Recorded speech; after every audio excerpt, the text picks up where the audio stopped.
hormat rekan-rekan media yang hadir pada kesempatan rilis siang hari ini. Hadir bersama saya Bapak Kapolda Banten, kemudian Direktur Interdiksi dari Bea Cukai, Dirti Narkoba Barreskrim Polri, Kadipelmas Karo Penmas Mabes Polri, dan Pak Kapolda dan jajaran Mabes Polri, jajaran Polda Banten dan jajaran Bea Cukai hadir dalam rangka ekspos clandestine lab atau lab public lab jaringan internasional di wilayah Kabupaten Banten, Provinsi Banten dan Jawa Tengah yang sore ini akan kita laksanakan ekspos. Baik rekan-rekan media, bahwa kasus ini merupakan bentuk kerjasama yang sudah kesekian kalinya antara jajaran Kepolisian Negara Republik Indonesia dan jajaran Direktorat Jenderal Bea Cukai Kementerian Keuangan untuk melakukan upaya penanganan peredaran gelap narkotika dan psikotropika di seluruh wilayah Indonesia, utamanya mencegah adanya clandestine lab atau lab gelap yang akan memproduksi narkotika maupun psikotropika. Jadi nanti secara teknis disampaikan oleh jajaran Bea Cukai dan pada Kapolda Banten, nanti Bea Cukai bagaimana teknis informasi akan masuknya alat yang akan digunakan untuk memproduksi, kemudian melakukan koordinasi dengan jajaran Barreskrim Polri. Selanjutnya, karena kalau alat itu ditangkap pada saat itu tidak bisa diproses karena belum digunakan, sehingga dilakukan langkah kontrol oleh Polri. Ternyata digeser sekarang itu ke wilayah Banten dan Jawa Tengah. Dari hasil penelusuran dan penyelidikan yang dilakukan, ini sudah ada produksi, informasinya bahwa dilakukan produksi ekstasi untuk mencegah jangan sampai barang ini sampai ke pasaran. Selamat siang, Swastiastu, Namo Buddhaya, Salam Kebajikan. Baik, Bapak Ibu sekalian, sebagaimana tadi sudah disampaikan oleh Bapak Kabarreskrim bahwa pada intinya Direktorat Jenderal Bea Cukai adalah mendapatkan informasi tentang masuknya alat-alat produksi sejenis tablet, dan ini kita dalami, kemudian kita sampaikan kepada rekan-rekan di Barreskrim dan dilakukan analisis secara bersama. Kemudian belakangan kami juga dapat informasi dari Barreskrim bahwa akan masuk bahan-bahan untuk pembuatan tablet tersebut, dan ini kami diskusikan dan juga dilakukan analisis bersama-sama dengan rekan-rekan dari Barreskrim untuk dilakukan penindakan.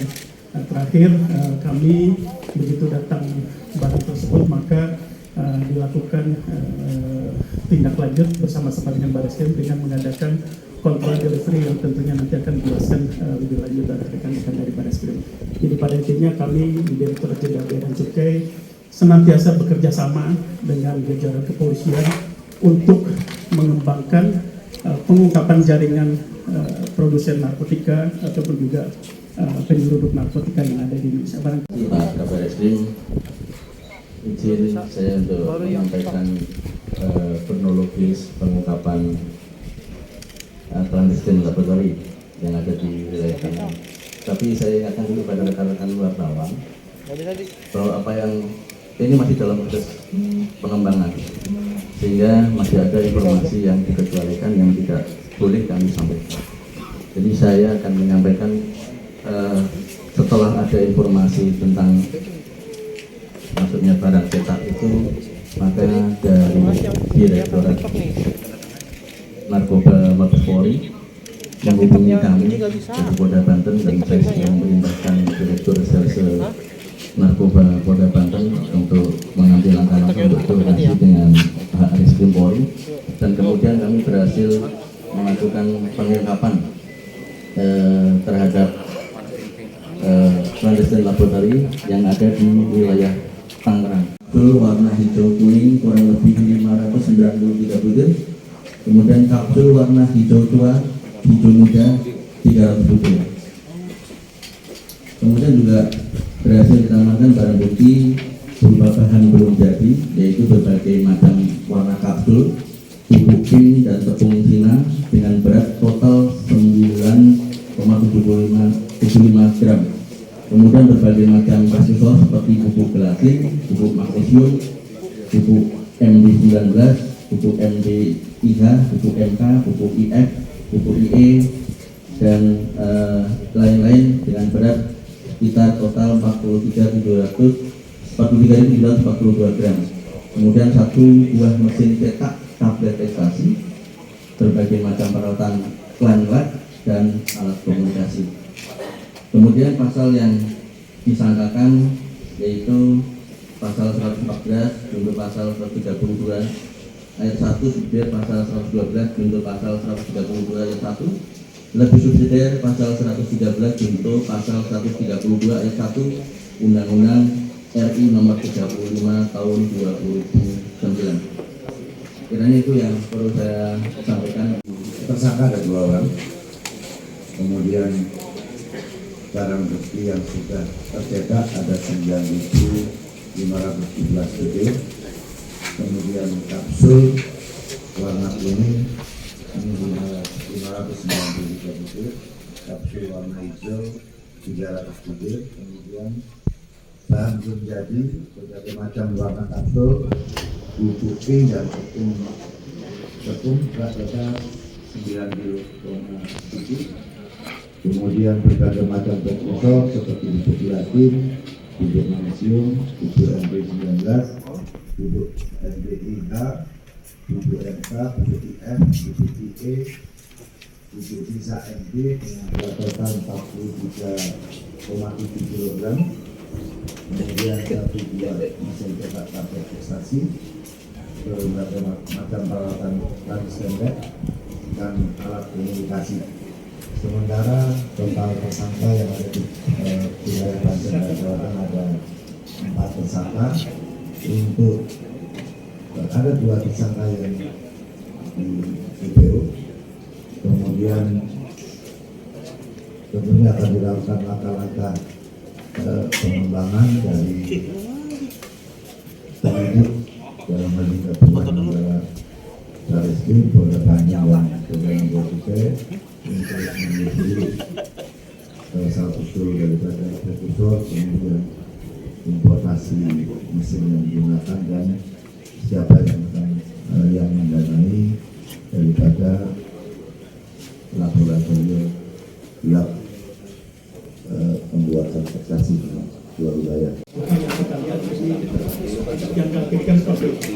Dan yang kedua, tadi ada untuk pembuatan narkotika itu yang berasal dari luar properti monitoring belum bisa kami ucapkan dalam proses terlebih lanjut dalam ini, tapi intinya adalah importasi yang berasal dari monitoring. Dari profil prekursor resmi atau dan juga nanti akan dilakukan sehingga bisa menjadi mereka mungkin yang dari itu adalah orang-orang yang memiliki background itu, kemudian untuk bahasa ini memang secara teknis akan dilakukan langkah pengulangan dari proses penyidikan sampai ada hal yang memang perlu bisa kita lakukan dalam waktu yang lalu kita lakukan tentunya bukan waktu karena yang harus dituangkan dalam ya.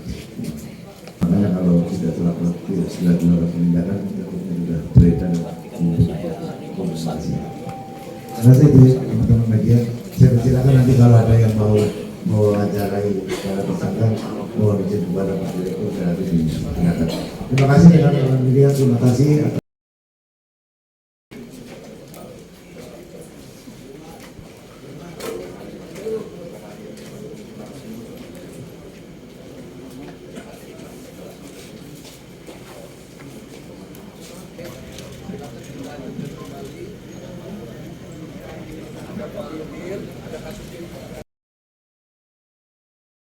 Yang mewakili Kapolda ada Wakapolda.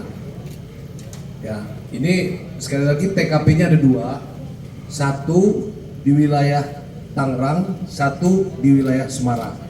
Nanti kalau di wilayah Tangerang bisa Pak Kapolda yang menjelaskan bisa, kalau di Semarang nanti bisa Pak Direktur atau Pak Kasubdit.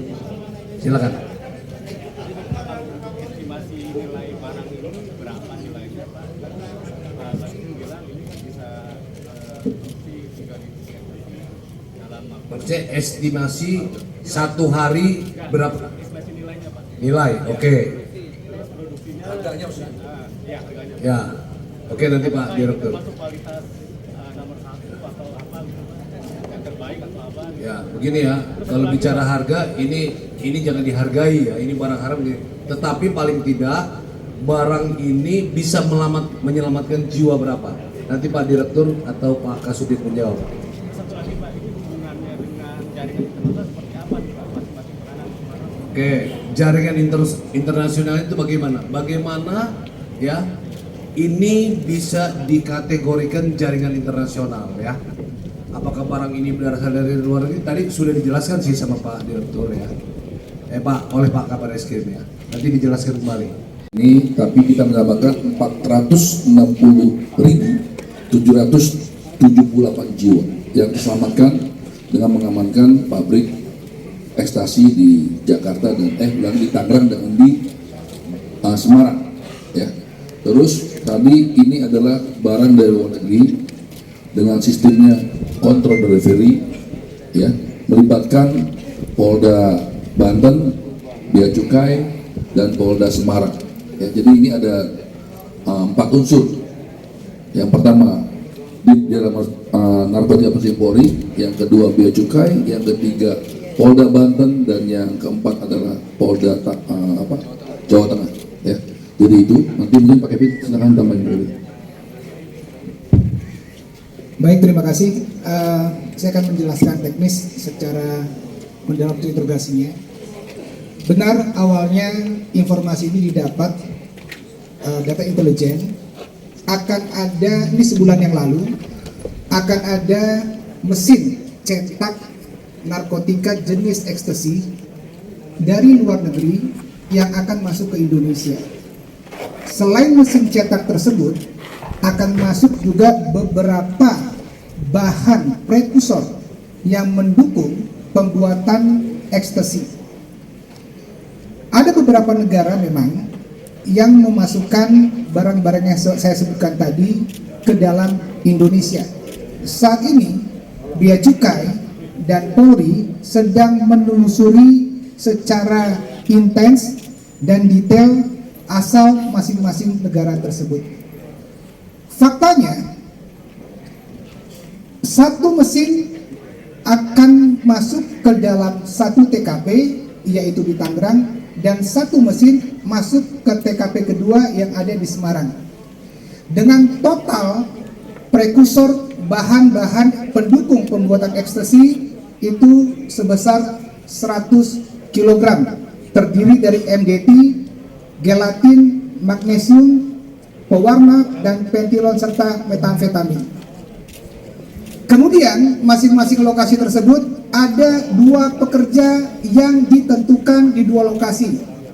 Masing-masing pekerja perannya adalah tersangka pertama itu yang melakukan adonan dan pencampuran masing-masing bahan baku dan bahan mentah tersebut.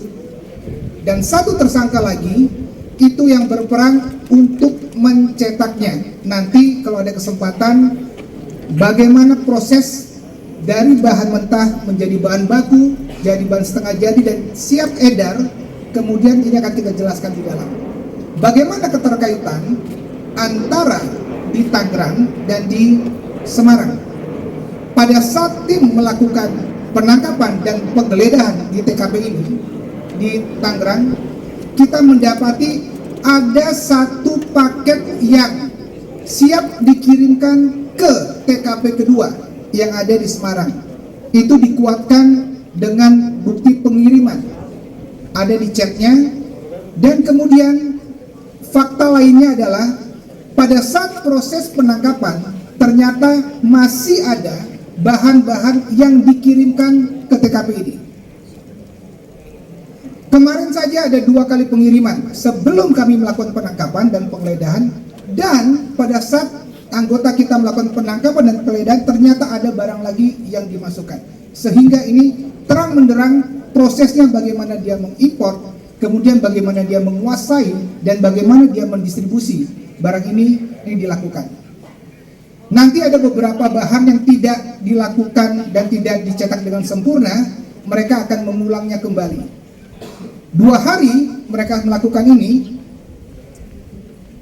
masing-masing bahan yang saya sebutkan tadi, ini mereka mencampurkan ke dalam satu adonan yang per setengah jam akan menghasilkan 1 kilogram ekstasi, dan dijumlahkan itu sekitar 3.000 ekstasi. Jadi bisa dihitung nanti saat ada 1,5 jam 1 kilogram dan estimasi 3.000 ekstasi, 3.000 butir ekstasi, dan itu berkelanjutannya. Demikian juga yang di Semarang. Itu penjelasan teknisnya. Kita mesti dalami dengan teman. Jadi rekan-rekan, ada sesuatu yang belum kita sampaikan karena ini merupakan bagian dari penyidikan, ya. Jangan sampai kalau kita sebutkan jadi bias. Mohon rekan-rekan bisa memahami. Interogasi langsung kepada para tersangka yang dituangkan dalam berita acara pemeriksaan. Lokasi ini sudah didiami mereka sejak hari Senin kemarin. Hari Senin tersangka pertama datang. Namun tersangka kedua berbeda hari, itu hari keduanya, yaitu hari Selasa. Sehingga kedua tersangka ini melakukan proses produksi yang saya sebutkan tadi, dari bahan mentah menjadi bahan baku dan bahan jadi.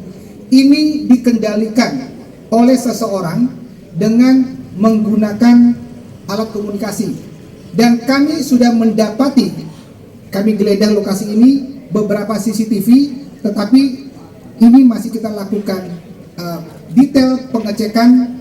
Mudah-mudahan tidak lama kami akan menjelaskan dari hasil CCTV tersebut, biar kita mengetahui apakah ada tersangka lain yang ada di lokasi ini, apakah pengakuan mereka betul 2 hari atau sebelumnya mereka sudah di tempat ini. Sorting TKP ya. Oke.